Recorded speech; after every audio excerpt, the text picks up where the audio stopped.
Look, I got my room back. So guess what? I got me a tattoo. I got a new tattoo.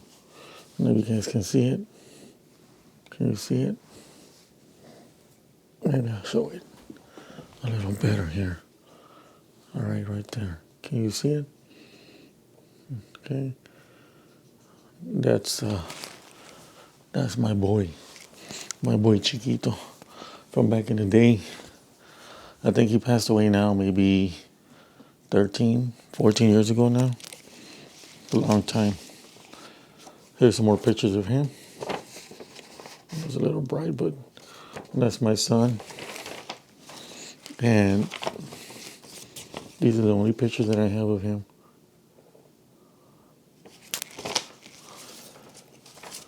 That's my other son too.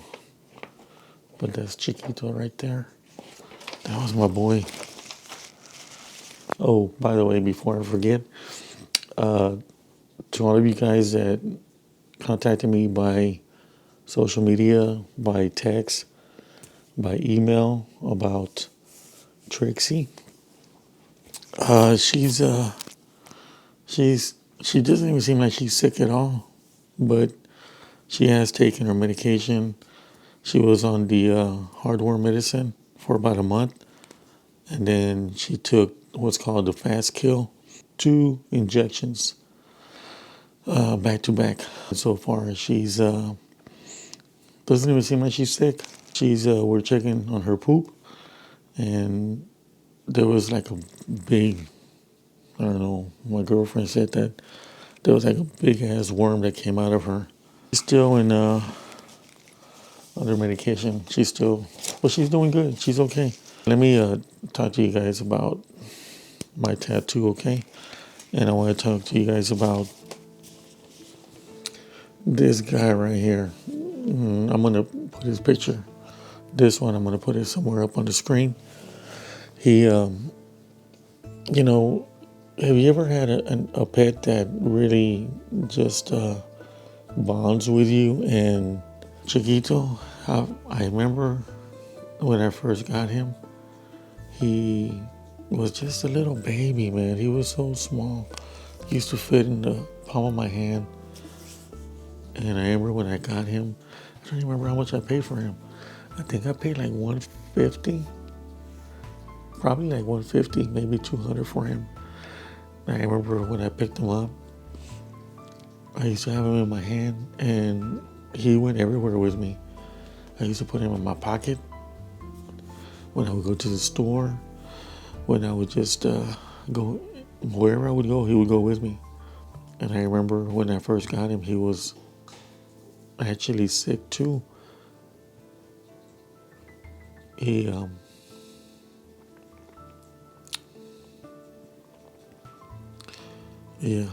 was he was sick when I first got him. He had the cold or something, had the sniffles, and I remember I called the vet because I wanted to take him in, but he was still too small. And the vet told me to give him some baby Tylenol or something like that for kids. So I gave him some, just a little bit from what the doctor said, and just keep an eye on him. And I remember I used to have this shoe box, and I remember I fixed it up for him with a little blanket and, little pillow. And I remember I had him on the window, by the window sill, or by the window, and my bed was right next to the window, and he would sleep right there with me. And I remember getting up in the middle of the night, checking up on him, making sure he was okay. And he was sick for a couple of days, but I kept on checking him, just like my kid, And one day he started getting better. And I remember when he was able to walk, he started walking on the bed, and for some reason, I knew that he probably had to go poop, And so I remember I had toilet paper, wrapped around my hand, and I was following him around. He was barely walking on the bed, and I remember when he finally decided to go do some number two, I put the toilet paper under his butt, and he actually pooped on my hand on the toilet paper. And you know, I don't know, man. I took care of him and got him well. He was just with me. He all the time was with me. As he grew up, got older, you know, he was a bad little dude, man. You couldn't touch me. You couldn't do anything to me because he was short, but he was kind of stocky a little bit, and he had a big heart. He had a big heart. He didn't care how big you were or how big the dog was. He didn't care. He wasn't scared. He wasn't scared at all. And I remember a couple of times, man, maybe you would try to get close to me and you try to mess with me or something, he would attack you. I mean, you know, he was just a little small chihuahua, you know, what could he do really? But he was fearless, man. He didn't care. He was protecting me. He was my little protector. It didn't matter. I'm telling you, man, this dude was freaking badass. And I remember one time, cats, see, he didn't like cats either.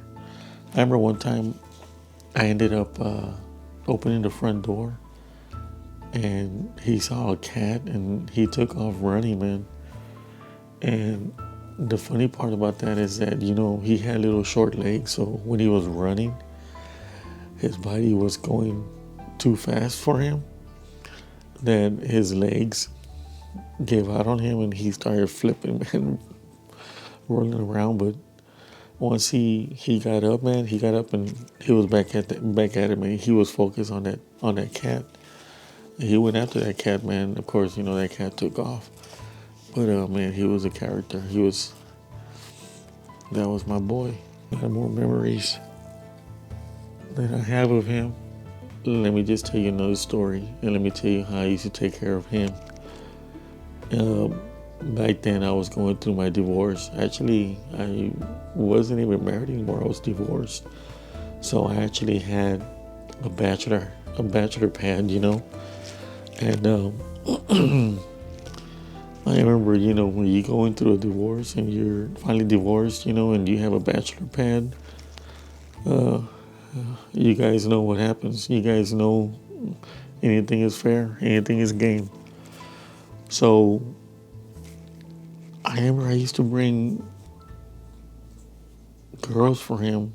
I didn't bring a lot of girls for him, but I remember I brought him a girl so he can have some fun. And I remember setting up the food inside the garage, you know, and a bowl for her and a bowl for him. And, you know, try to make it a little romantic for them. You know, when dogs first get together, they're smelling each other's butt, you know, and stuff like that. And, you know, he ended up getting her pregnant, and then they had puppies. And I don't remember how many she had, but I know that one of them, I sold it to one of my friend's sister, and I think that was a female, but it looked exactly like him, and she was mean too. There's a lot of memories that I have of him. For that reason, I wanted to go ahead and get a tattoo of him. I've been wanting this tattoo for years now, and I finally had the time to go and do this. So I came home from work and I had him in the garage, and I think it was a Sunday, And when I got home, he was already pretty much, I don't know if he got into something. I didn't leave anything for him out there, where he can get into something, but I don't know what happened, what he got into. And so when I found him, he was pretty much already he was pretty sick already. And he only got worse. And I'm talking about he got worse within an hour or so. He got real bad.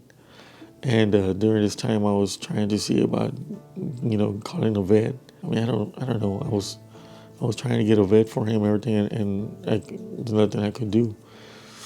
And he kept getting worse and worse, where he was having convulsions and he was having like seizures.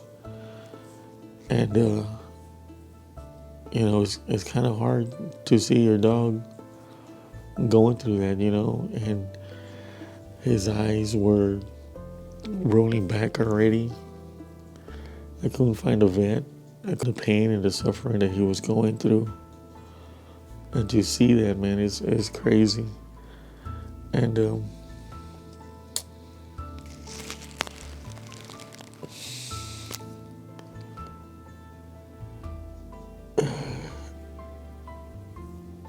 it's just kind of hard to see that.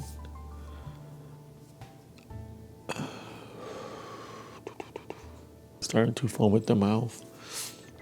And so I had to make a choice on what I was going to do. And I didn't want him to suffer anymore. I really didn't. So he passed away. He passed away, and hey,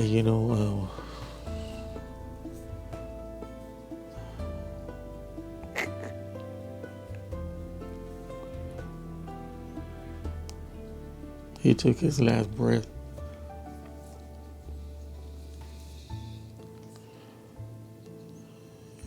It was kind of hard, really. It was kind of hard. It's hard to see. It's hard to see your dog, or pretty much anybody, going through that. Oh man, that was my boy. That was my boy, and that was my boy right there. My little freaking badass boy. I love that boy. I can see him every day. So he's still with me. He's still with me. That's my boy. That's my boy. I hope to see you again one day. We had a lot of good times. All right. Hope you guys liked it. We'll see you later.